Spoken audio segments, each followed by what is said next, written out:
Right Neelima, CM Revanth Lok Sabha ఫలితాలపై స్పందించినట్లు కనిపిస్తుంది. అయితే బీజేపీ అభ్యర్థులకు సరితూగే అభ్యర్థులు లేకపోవడం వల్లే కొన్ని చోట్ల ప్రతికూల ఫలితాలు వచ్చాయి అని సీఎం రేవంత్ అన్నట్లు కనిపిస్తుంది. నాతో పాటు మిగతా సీనియర్లు భట్టి, కోమటిరెడ్డి వీళ్ళందరూ కూడా సాయశక్తుల శ్రమించాము, కానీ ఈటల రాజేందర్, బండి సంజయ్, లేకపోతే అరవింద్ ఇలాంటి వాళ్ళు సరితూగే అభ్యర్థులు లేకపోవడం వల్ల కొన్ని చోట్ల ప్రతికూల ఫలితాలు వచ్చాయని సీఎం రేవంత్ అన్నట్లు కనిపిస్తుంది. అండ్ అంతేకాకుండా ఫోన్ ట్యాపింగ్ వ్యవహారానికి సంబంధించి కూడా మీడియాతో స్పందించడం జరిగింది. అది న్యాయస్థానం పరిధిలో ఉంది కాబట్టి దానికి సంబంధించి నేను స్పందించలేను, నేను మాట్లాడలేను అని చెప్పి ఆయన తెలియజేయడం జరిగింది. వివరాలు చూస్తే బీజేపీ అభ్యర్థులకు సరితూగే అభ్యర్థులు లేకపోవడం వల్లే లోక్సభ ఎన్నికల్లో కాంగ్రెస్ కు కొన్ని చోట్ల ప్రతికూల ఫలితాలు వచ్చాయని ముఖ్యమంత్రి రేవంత్ రెడ్డి అన్నారు.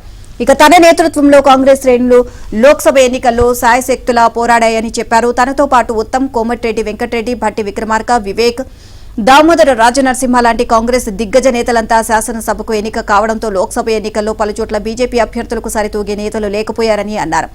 ఇక బీజేపీ తరపున పోటీ చేసిన ధర్మపురి అరవింద్, బండి సంజయ్, రఘునందన్ రావు, ఈటల రాజేందర్లు అసెంబ్లీ ఎన్నికల్లో పోటీ చేసి ఓడిపోయి తిరిగి లోక్సభకు పోటీ చేయడం వల్ల వారి పర్సనాలిటీలతో పోటీ పడే విషయంలో అక్కడి తమ అభ్యర్థులు కాస్త వెనుకబడ్డారని అన్నారు.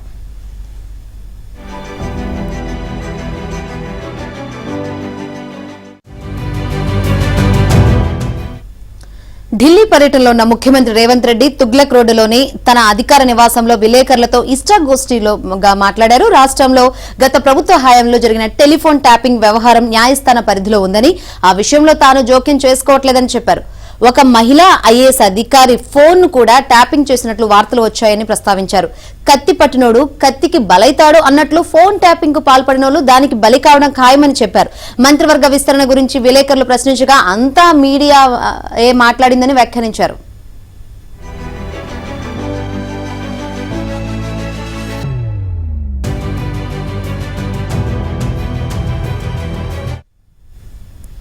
ఈవీఎంలతో ఎన్నికల సమయంలో అక్రమాలకు పాల్పడే అవకాశం ఉందని ముఖ్యమంత్రి రేవంత్ అభిప్రాయపడ్డారు. పోలింగ్ కేంద్రాలకు అవసరమైన ఈవీఎంలకు అదనంగా మరో 15% ఈవీఎంలు ప్రతి నియోజకవర్గానికి కేటాయించి ఈవీఎంల పంపిణీ కేంద్రానికి తరలిస్తారని చెప్పారు. ఈవీఎంలను పోలింగ్ బూతులకు తరలించేటప్పుడు ఆ 15% అదనపు ఈవీఎంలు పంపిణీ కేంద్రంలోనే ఉండిపోతాయి అన్నారు. పోలింగ్ పూర్తయ్యాక అన్ని ఈవీఎంలు తిరిగి పంపిణీ కేంద్రానికే వస్తాయి అన్నారు. ఇలా పోలింగ్ లో వాడిన ఈవీఎంలను, వాడని ఈవీఎంలను ఒకచోట చేర్చినప్పుడు అక్రమాలు జరిగే అవకాశం ఎక్కువగా ఉంటుంది అని సీఎం అభిప్రాయపడ్డారు. యూపీఏ ప్రభుత్వం రెండోసారి కేంద్రంలో అధికారంలోకి వచ్చినప్పుడు చంద్రబాబు నాయకత్వంలో ఈవీఎంల అక్రమాలపై పోరాటం చేశామని రేవంత్ గుర్తు చేసుకున్నారు. ఫలితంగానే వీవీప్యాడ్ల ద్వారా 5% ఓట్లు లెక్కించాలి అని నిబంధనలు వచ్చాయని గుర్తు చేశారు.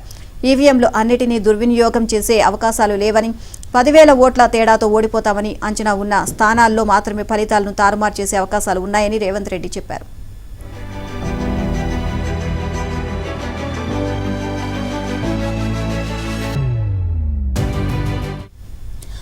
మూసీ నది అభివృద్ధి ప్రాజెక్టు తన పాలనలో చారిత్రాత్మకంగా నిలిచిపోతుందని రేవంత్ ప్రకటించారు. హైదరాబాద్ లో 55 కిలోమీటర్ల మేరకు మూసీ నదిని, దాని పరిసర ప్రాంతాలను అభివృద్ధి చేయడం ద్వారా తన ముద్ర వేస్తానని చెప్పారు. మూసీతో పాటు ఆర్ఆర్ఆర్ ప్రాజెక్టును తమ ప్రభుత్వం ప్రతిష్టాత్మకంగా తీసుకుందన్నారు.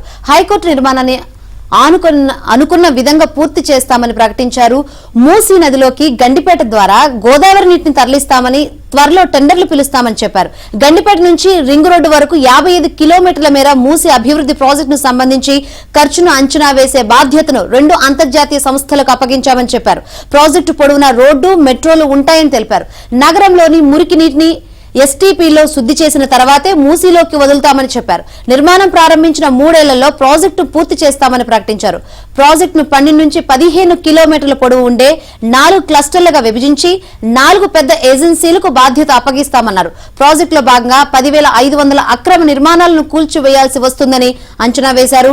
డబుల్ బెడ్రూమ్ ఇళ్లు కేటాయించడం, ల్యాండ్ పూలింగ్ చేపట్టి ఇళ్ల స్థలాలు ఇవ్వడం, టీడీఆర్ ఇవ్వడం, నష్టపరిహారం ఇలా 4 పద్ధతుల్లో పునరావాసం ఉంటుందని చెప్పారు. ఆగస్టులో జపాన్, కొరియాలలో నదుల అభివృద్ధిని పరిశీలిస్తామని వెల్లడించారు.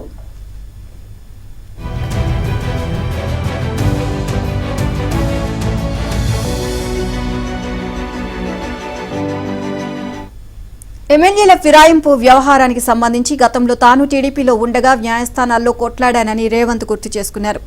12 వారాల్లో స్పీకర్ నిర్ణయం తీసుకోవాలని కోర్టు ఇచ్చిన తీర్పు తన పోరాట ఫలితమేనని అన్నారు.